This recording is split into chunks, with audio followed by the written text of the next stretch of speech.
মাদারীপুরে আধিপত্য নিয়ে সংঘর্ষে জড়ালো দুই পক্ষ, ককটেল নিক্ষেপ, ইউপি সদস্য ও তার ছেলেসহ নিহত ৩। পরিস্থিতি নিয়ন্ত্রণে সেনা ও পুলিশ মোতায়েন। মাদারীপুরের কালকিনিতে আধিপত্য বিস্তারকে কেন্দ্র করে দুই পক্ষের সংঘর্ষে ইউপি সদস্য এবং তার ছেলেসহ ৩ জন নিহত হয়েছেন, আহত হয়েছেন ৫ জন। এ সময় বিপুল পরিমাণ ককটেল বিস্ফোরণ হয়। পরিস্থিতি নিয়ন্ত্রণে সেনা ও পুলিশ মোতায়েন করা হয়েছে।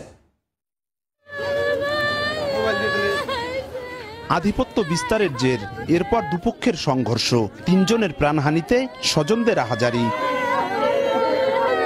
স্থানীয়রা জানান, মাদারীপুরের কালকিনি উপজেলার বাসগার ইউনিয়নের ইউপি চেয়ারম্যান মোস্তাফিজুর রহমান সুমনের সঙ্গে ৮ নম্বর ওয়ার্ডের ইউপি সদস্য আক্তার শিকদারের বিরোধ দীর্ঘদিনের। এ নিয়ে এলাকায় বেশ কয়েকটি হত্যাকাণ্ড ও একাধিক সংঘর্ষ হয়েছে।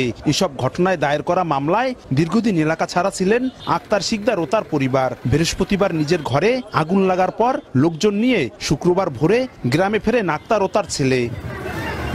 এই খবর ছড়িয়ে পড়লে ইউপি চেয়ারম্যান মোস্তাফিজুর রহমানের লোকজন ঘটনাস্থলে গেলে উত্তেজনা ছড়িয়ে পড়ে। এক পর্যায়ে দেশীয় অস্ত্র নিয়ে সংঘর্ষে জড়ায় উভয় পক্ষ।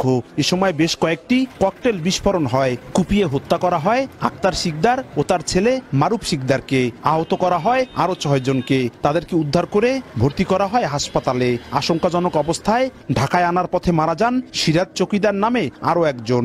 এই সুমন বেহারির এবং রাজন বেহারির এক দল বলে এরা ঘরে আগুন দিয়া তারপরে সব পুড়িয়ে ফেলেছে।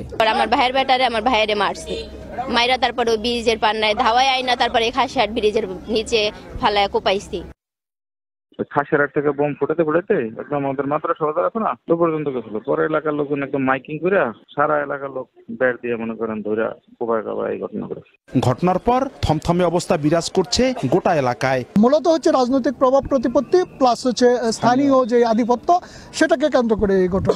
এখন পরিস্থিতি আমরা মনে করি যে আমাদের নিয়ন্ত্রণে রয়েছে এবং আইন শৃঙ্খলা পরিস্থিতি স্বাভাবিক। নিহত আক্তার শিকদার বাসগার ইউনিয়ন পরিষদের ৩ বারে নির্বাচিত জনপ্রতিনিধি ছিলেন। সঞ্জয় কর্মকার, অভিজিৎ, সময় সংবাদ, মাদারীপুর।